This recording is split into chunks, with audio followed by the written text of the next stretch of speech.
Hoy es el día que terminábamos los 21 días de oración, de buscar la presencia de Dios. Algunos han ayunado, algunos de dulces, otros de redes, otros, bueno, cada uno del pueblo se embarcó en todo esto. Y hoy, para aquellas personas que han llevado al pie de la letra, porque dijimos que podemos fallar y volveríamos a retomar como día 1, ¿verdad?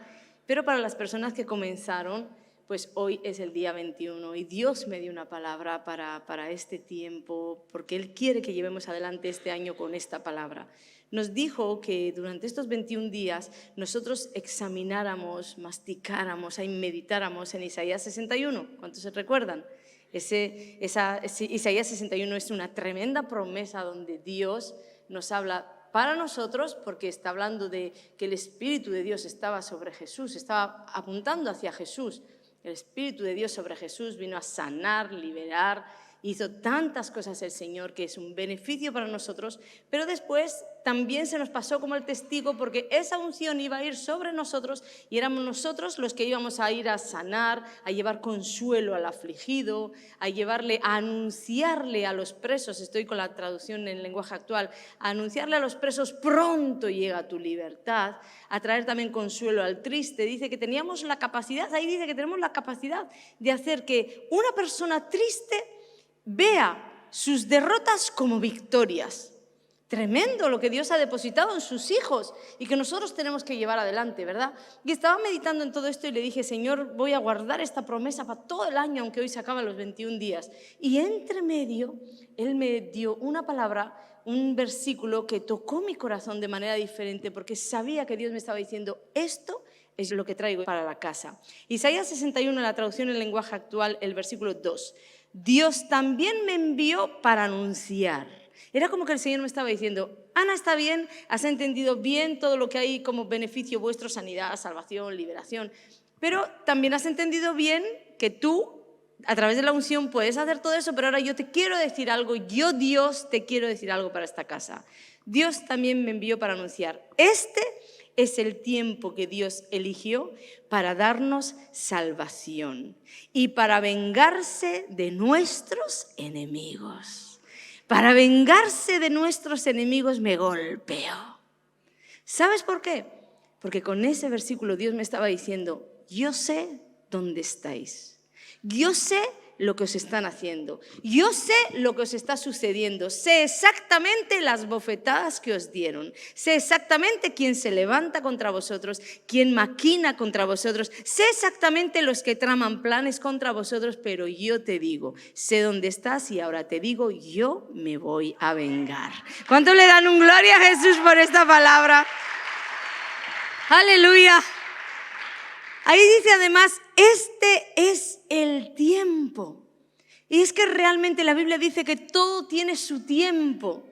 Y Dios ha estado viendo la aflicción de muchos aquí. Muchas personas que habéis estado viniendo, adorando, alabando. Y yo sabía lo que había detrás.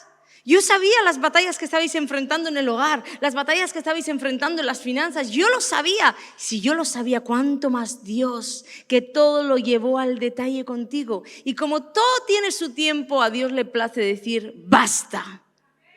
Hasta aquí llegó. Hasta aquí. Esa es la palabra que me decía.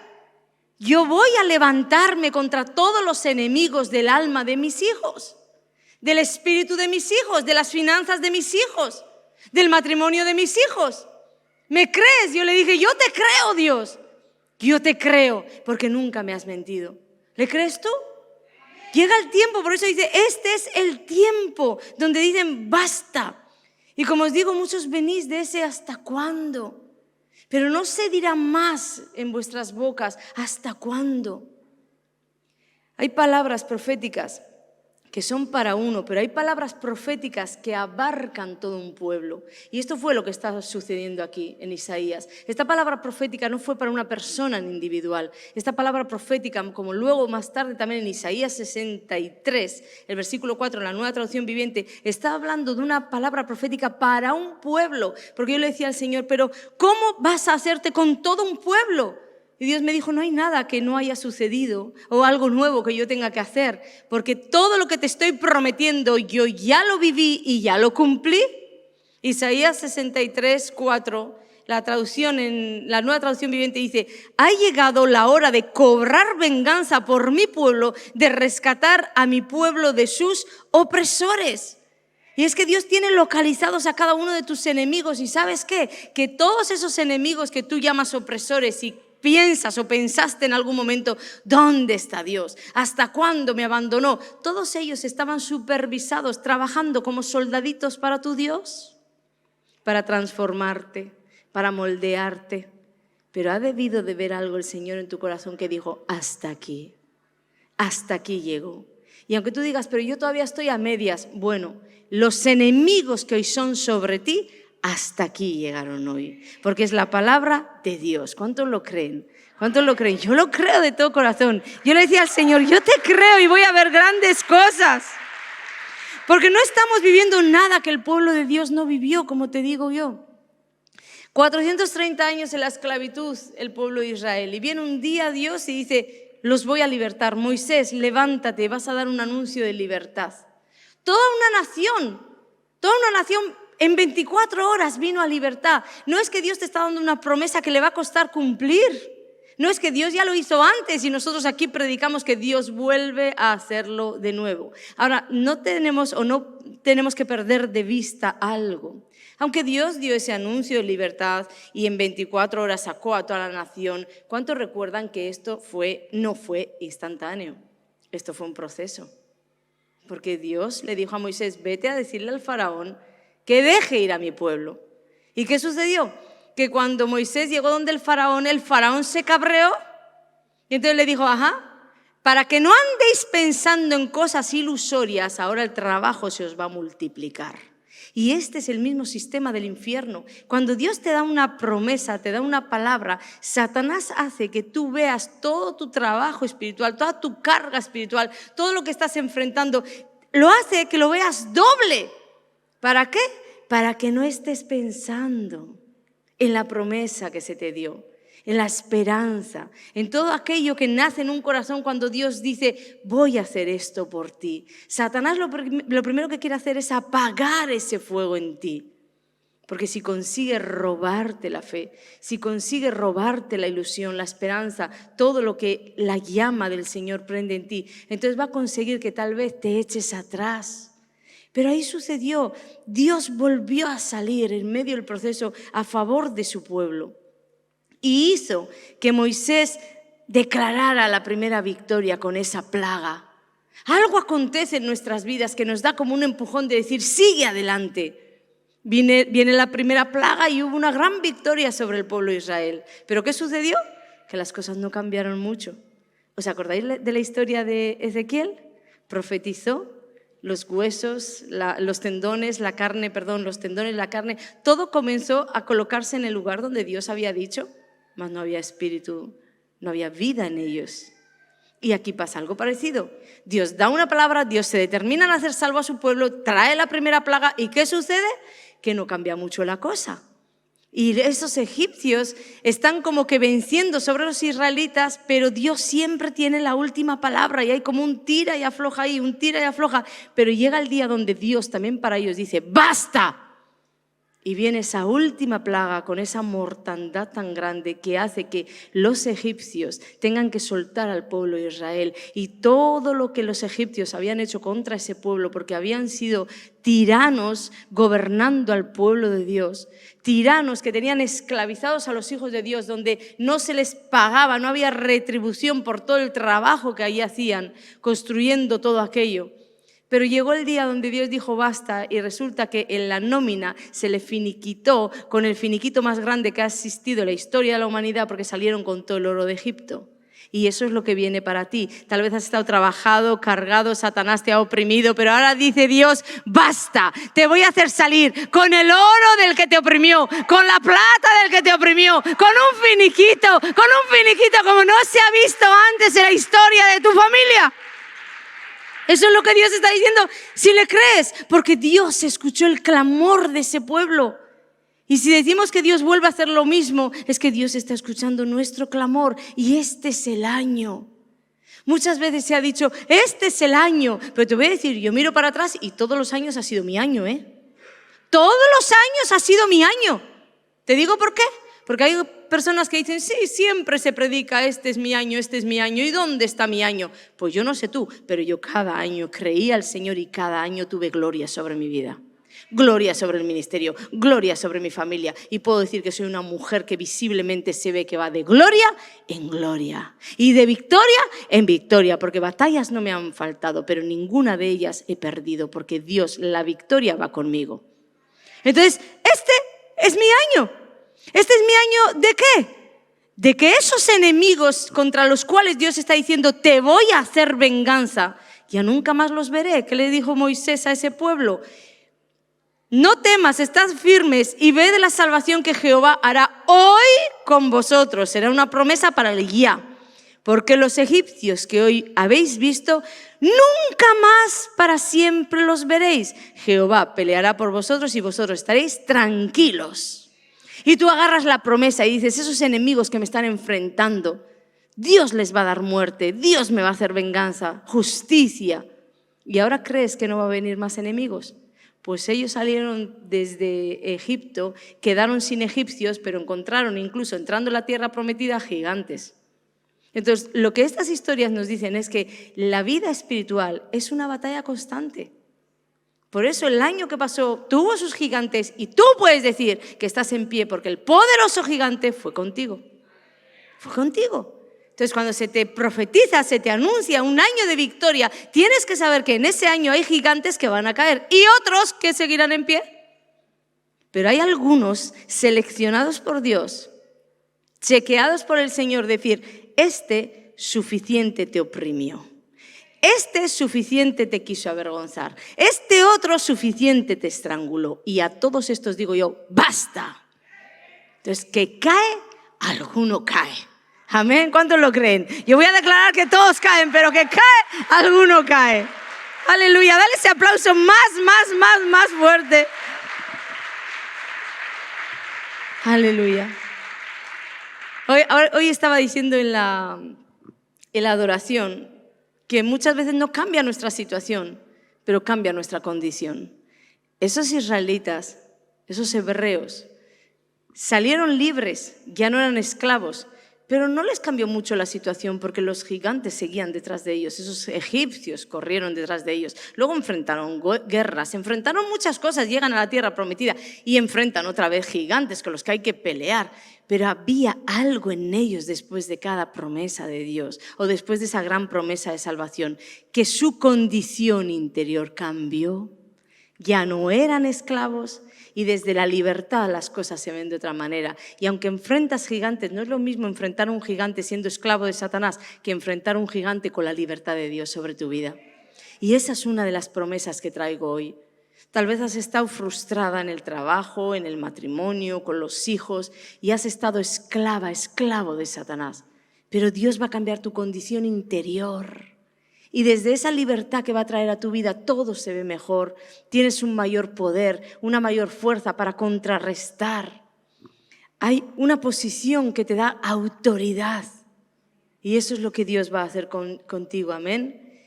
Y a la conclusión que llegué pensando en todo esto hoy, le decía al Señor, Dios mío, si miro desde el Génesis, les voy a dar una palabra que vas a vencer sus enemigos, pero mantendremos más enemigos, porque tú mismo dices, te hiciste cargo de los egipcios, mas nunca los vieron, pero al poco estaban enfrentando otra.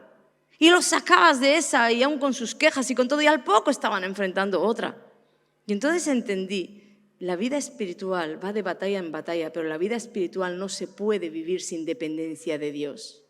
Porque si tú vives una vida espiritual independiente de Dios, entonces quedarás en el camino. Por eso muchas personas vienen a la iglesia, Dios les da el primer toque, tienen una victoria grande, Dios arranca ese enemigo que no les deja dormir, arranca ese vicio que no les dejaba vivir y entonces se engrandecen y se pierden porque olvidaron que la vida en Cristo es una dependencia. No una independencia. Y no estoy hablando para que no quede esto como que estoy hablando como que Dios es un Dios de trueques o intercambios. Tú vienes a la iglesia y yo te doy los favores. O tú vienes, tú me buscas, como algunas personas, ¿no? Que piensan que, bueno, yo busco a Dios para que me unja, para tener unción. No, no, no, no. Dios no es un Dios de trueques ni de intercambios, pero Dios sí es un Dios de consecuencias. Como consecuencia de esa búsqueda es que tú eres ungido y vives prendido. Como consecuencia de esa búsqueda es que Dios pelea por tus enemigos o contra tus enemigos. Como consecuencia de una acción es que viene una bendición. ¿Entendemos esto? No es que tú vas a hacer un trueque con Dios, ni siquiera los votos, que la gente se piensa que, bueno, voy a poner un voto en el altar como si tú le fueras a manipular al Señor. Bueno, yo te pongo este dinero y tú a cambio me tienes que dar. No, no. Dios no es un Dios de trueques, un Dios de intercambios. Tú no das dinero para obtener una bendición. No, Dios es un Dios de consecuencias, porque todo en esta vida, toda acción tiene una consecuencia. Entonces, en ese sentido, sí, o bajo ese principio, sí. Tus acciones, todo lo que hagas, tendrán como consecuencia algo que Dios te dará. Y esto, algo que Dios te dará o algo que perderás. Esto está desde el Antiguo Testamento. El pueblo de Dios, cuando era un pueblo direccionado por su Señor porque le buscaban o se levantaba un rey que buscaba a Dios, toda esa nación volvía su corazón a Dios y ya se hacían con la idolatría, arrancaban toda la idolatría en la nación, la sacaban para afuera, vivían ordenadamente, vivían de gloria en gloria, de victoria en victoria. ¿Y qué pasaba cuando el pueblo le daba la espalda a Dios? Que como consecuencia de darle la espalda al Señor, sus enemigos los vencían, los derrotaban. Pero esas mismas situaciones Dios las usaba para que ellos volvieran al Señor, volvieran arrepentidos. Era como esa rueda en la que a veces entramos. Esto está desde el Antiguo Testamento. Y luego vemos en el Nuevo Testamento algo muy parecido. Hay una historia del paralítico de Betesda, ¿cuántos la conocen? 38 años ese hombre ahí, paralítico, hasta que se encuentra con Jesucristo. Y Jesucristo lo sana. Pero ¿qué sucede? Que al tiempo lo encuentra en el templo y Jesús le dice al paralítico, mira, has sido sanado, vete y no peques más, no sea que te venga algo peor. Entonces, como consecuencia de tus pecados te puede venir algo peor. Como consecuencia de mi gracia te vino la salvación, te vino la sanidad. Pero como consecuencia de lo que tú haces mal, te puede venir algo peor. Entonces estamos en lo mismo. No es un Dios de trueques, no es que Dios le dice al paralítico, bueno, si no me obedeces yo te quito la sanidad, ¿entiendes? No, no es un trueque.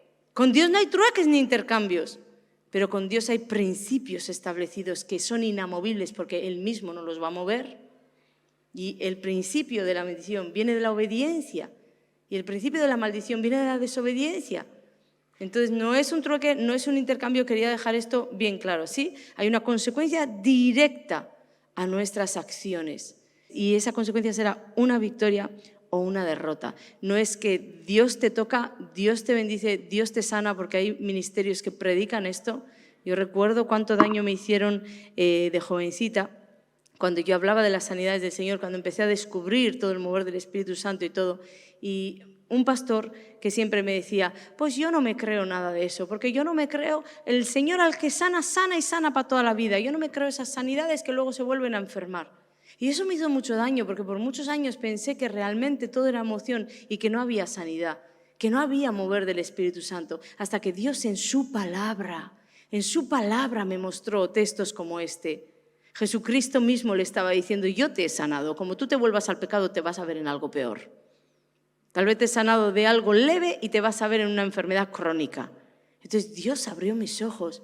Así se puede volver a caer, se puede perder. Las victorias hay que mantenerlas. ¿Y por qué hay que mantenerlas? Porque aunque Satanás no tiene un derecho legal sobre ti para robarte nada, para quitarte nada, tú sí tienes el poder de entregarle todo. Entonces, si tú le entregas tu bendición, si tú le entregas tu victoria a través del pecado, entonces Él tendrá un derecho legal para ponerte a ti en derrota. No es que Dios le concedió ninguna autoridad sobre ti, es que tú se la entregaste, aunque desconozcas, ojo aquí, aunque desconozcas que algo es pecado, o aunque lo hagas con la mejor intención. ¿Has entendido esto? Dios me dio esta grandísima lección, alguna vez creo que te lo conté, cuando el pastor estaba en prisión y yo tenía que recorrer más de 200 kilómetros a verle, y yo iba en el coche siempre metida en Dios, con la alabanza al tope. Yo recuerdo ese día, la gloria de Dios estaba en ese coche. Yo tenía tanta fe, una mujer con un panorama como el que yo tenía por delante y tan llena de fe, llena de poder. Solo Dios, su gracia sobre mí. Esa paz que sobrepasa todo entendimiento. Por delante teníamos montones de años de condena. Yo era joven todavía, con un hijo. O sea, era una locura. Pero había una paz en mí, algo que sobrepasaba todo eso. Y ese día iba con toda metralla la música y abrí las ventanas y alzaba mis manos, iba conduciendo, alzaba mis manos, hasta que de repente oí un sonido así de la Guardia Civil. Y se me puso la Guardia Civil delante y me pegó un susto de muerte. Pero más que nada porque me bajó del cielo a la tierra en un segundo. Y claro, me dijo que me echara para un lado. Y cuando yo me eché para el lado, lo primero y automático que me salió, porque realmente siempre he tenido un corazón así de que no me cuesta pedir perdón. Bajé la ventanilla, no me acerqué así y le dije, perdón, perdón. Y él me dijo, ni perdón ni nada, usted tiene una multa que va sin cinturón. Eran aquellos tiempos cuando empezaron a poner obligatorio el cinturón en España, ¿recordáis? Pero yo pensaba, bueno, el cinturón, hasta aquí no lo llevé, de aquí en adelante también, bueno. Cuando me puso la multa, realmente no me dolió el dinero, me dolió el corazón, porque ya cerré la ventana y todo, me fui conduciendo y le dije al Señor, ¿pero cómo me has hecho esto? Yo iba en tu presencia, adorándote, con mi mano una arriba, la otra por no soltar el volante. Yo iba contigo y empecé a culparle a Dios. Y Dios me dio una grandísima enseñanza ese día. Tú puedes venir con tu mejor intención y creyendo que nada es pecado y creyendo que lo estás haciendo todo bien y estás adorando a pleno pulmón, que lo que hagas mal te va a costar. Me colocaron esa multa porque Dios es bueno y misericordioso y se lleva el pecado, pero no se lleva la consecuencia. Y la tuve que pagar. Y es verdad que incluso la buena palabra, porque esa reacción mía de perdón al guardia civil, la buena palabra aplaca la ira. Él no me habló con desdén o con ese tonito que venía nada más verme. Le bajó las defensas también a él, pero pagué la consecuencia. Entonces no importa, ese día Dios me enseñó, por mucho que te amo, Ana, y me deleito en tu presencia y tú en la mía, y vamos juntos y tenemos conversaciones, por mucho que todo, lo que hagas mal, lo vas a pagar. Nunca me voy a olvidar de esa multa porque fue una gran lección. La falta de conocimiento no te libra de pagar las consecuencias, no te deja exento. No es que tú amas a Dios y tienes una buena intención y no lo querías hacer por eso. Y bueno, Dios sabe, hermano, y Dios te ama, y Dios te abraza, y Dios te levanta, y Dios me consoló todo el camino hasta llegar. Pero la multa la tuve que pagar. ¿Entendido esto? ¿Sí? Le damos un aplauso para no pagar más nunca ninguna multa. Mi única multa, la de la enseñanza y no más. Bueno, pues ahora entonces, para terminar, dos cosas importantes que tú tienes que saber de esto. Hay una historia en Segunda de Reyes que nos enseña qué hacer con estas palabras que nos llegan del Señor.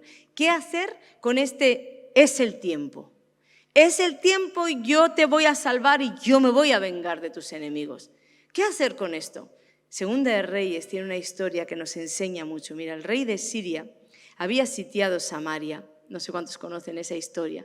Era un tiempo tan malo para Israel, tan malo, tanta hambre había, que un poco más de un cuarto de litro de estiércol de paloma se vendía a 5 monedas de plata, 5 piezas de plata, dice la Biblia. Imaginaros la depravación tan grande que había en ese momento en Israel, que aquí tenemos una de las historias más terribles de la Biblia, 2 mujeres negociando cocinarse a sus hijos. A uno se lo comieron. Creo que es de las historias más terribles. Y en medio de toda esta desgracia, Dios envía una palabra. Y ahí viene el profeta Eliseo con una palabra que vamos a leer en 2 de Reyes 7, el versículo 1 en la Nueva Traducción Viviente. Dice, Eliseo le respondió, escucha el mensaje del Señor.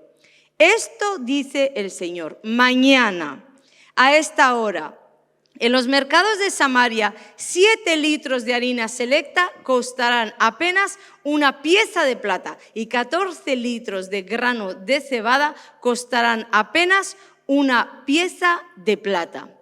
Lo que Eliseo estaba diciendo era una locura. El estiércol de las palomas Se vendía por 5 piezas de plata. Y este hombre estaba diciendo que en 24 horas todo sería normal, que todo estaría bien, que los enemigos que estaban sobre Israel ya no estarían 24 horas igual que en Israel, en Egipto. 24 horas, hermano, grábatelo, porque en 24 horas iba a suceder. Y sabéis, aunque era la locura más grande que probablemente aquel pueblo haya escuchado, y eso es lo que te puede parecer ahora a ti, la locura más grande que has escuchado, que yo te venga a decir a ti que con el problemón que tienes tú mañana vas a estar bien, que tú mañana vas a encontrar salvación. Era una locura, ¿verdad? Mas, sin embargo, en medio de esa locura, ¿sabes qué estaba demandando Dios a ese pueblo? Créeme, créeme. Eso les estaba demandando.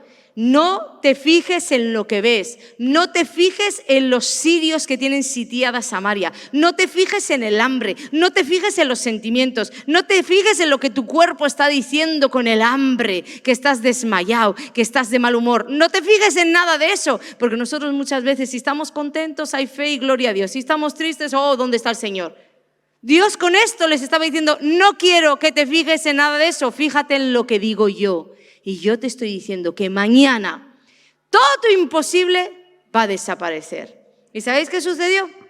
Que en el versículo 2, fijaros, el funcionario que atendía al rey le dijo al hombre de Dios, le dijo al profeta Eliseo, eso sería imposible aunque el Señor abriera las ventanas de los cielos.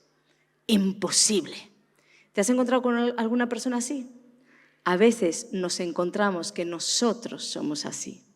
La incredulidad. Cuando se envía una palabra del cielo, cuando se envía desde el púlpito una palabra, Dios te dice así y se nos levanta la incredulidad. Y aunque tú no se lo digas a nadie, tú dentro estás diciendo, sí, como que eso va a ser así. O sí, como que eso va a ser para mí. Esta no sabe dónde estoy metido yo, dónde estoy metida yo.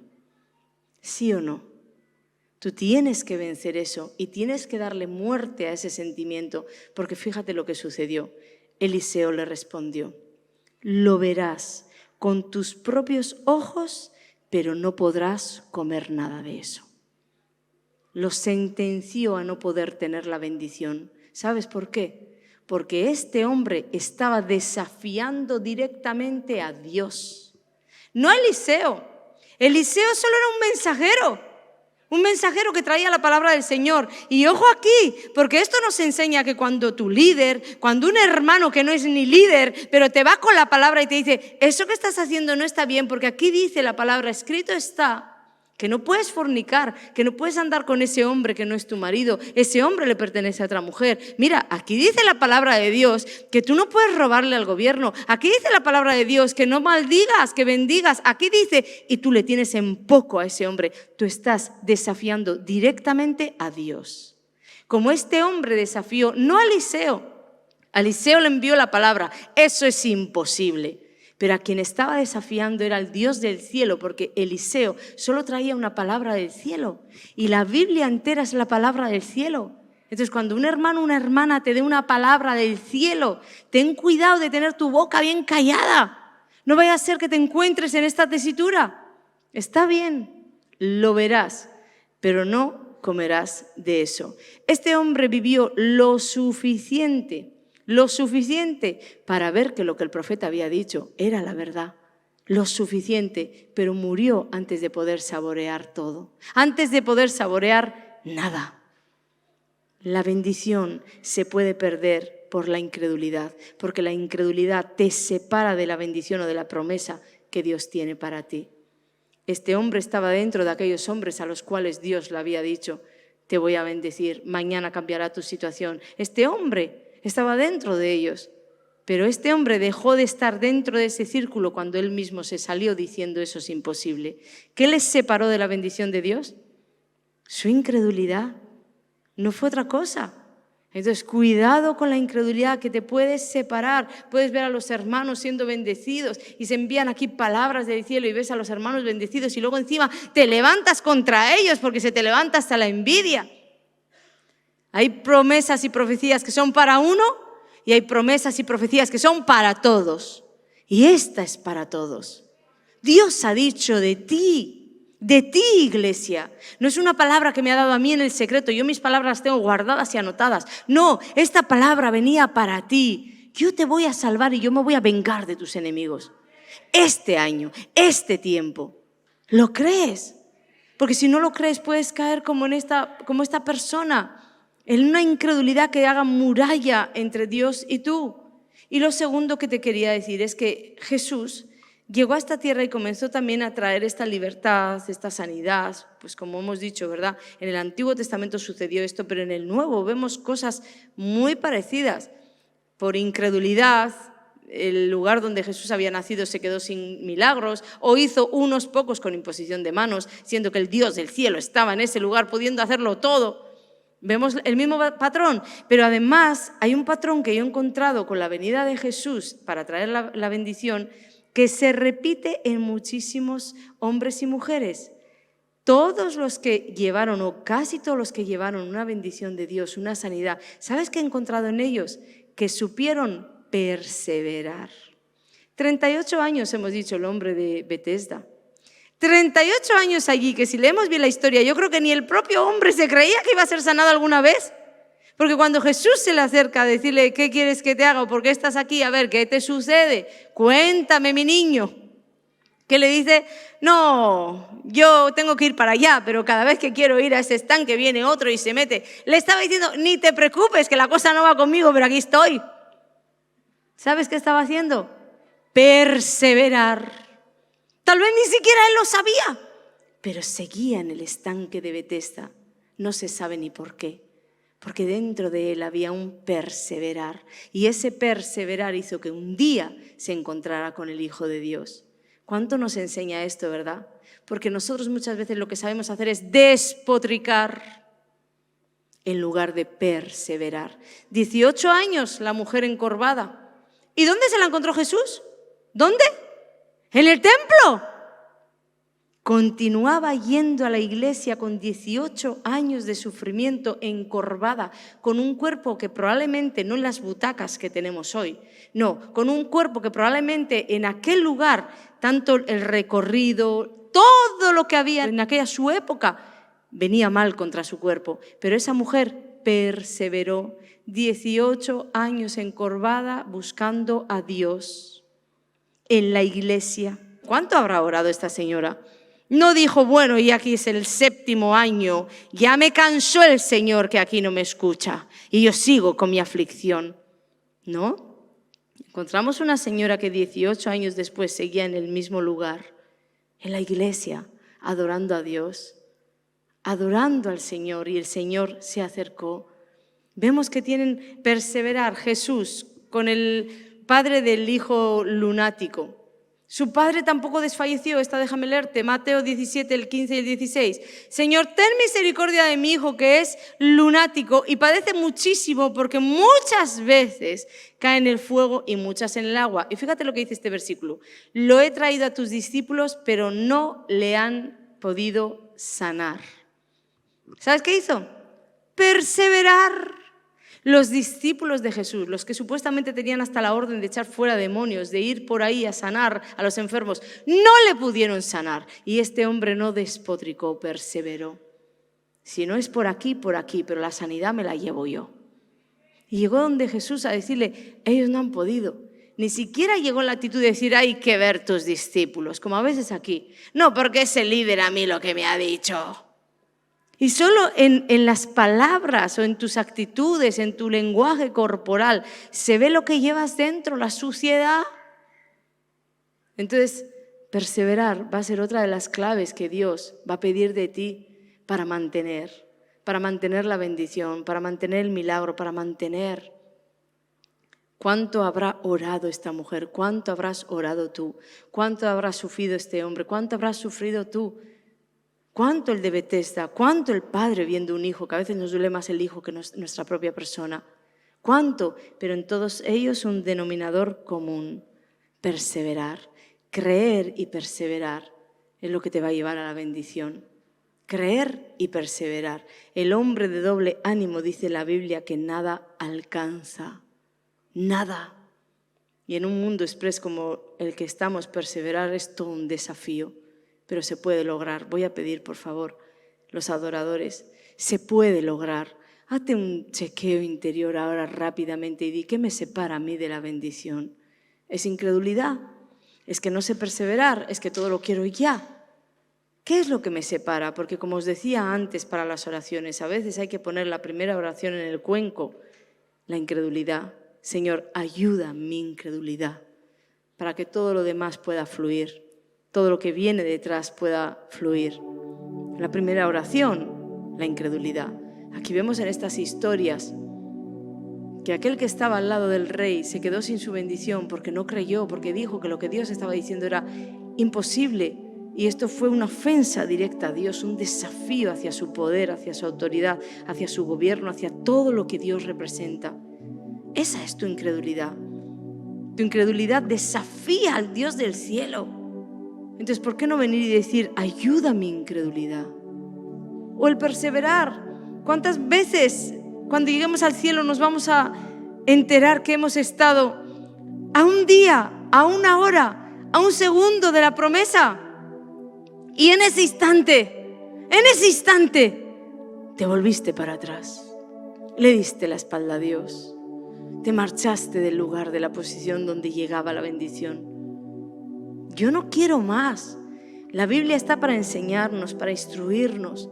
Y cuando yo me meto en esas líneas digo, han cambiado los tiempos, pero no ha cambiado la condición del corazón de los hombres. Seguimos igual, seguimos siendo como ellos. Seguimos desafiando a Dios con incredulidad, seguimos no perseverando, seguimos queriendo todo express, seguimos con doble ánimo, seguimos viendo las cosas y las promesas según el estado de ánimo que tengo, según la dificultad. Sacúdete de todo eso y di, voy a entrar en un año diferente, de manera diferente, porque Cristo cambió mi condición interior. Ya no soy esclavo de Satanás, soy libre en Jesús. Y aunque toda la situación exterior no ha cambiado, mi condición interior ha cambiado. Yo ya no pertenezco a un tirano dictador. Yo tengo un Dios del cielo que entregó a su Hijo por mí y hoy soy libre en Jesús. Y con Él de la mano yo puedo ir de gloria en gloria y de victoria en victoria. De gloria en gloria y de victoria en victoria. Y quiero unirme, como decíamos antes en la adoración, que donde 2 o 3 están reunidos, ahí está el Señor en medio de ellos. También con las personas que están viendo este vídeo. Unirnos en oración. Porque estamos aquí, 2 o 3 reunidos con usted, que está ahí, tal vez en la otra punta del planeta, pero Dios está en medio de nosotros.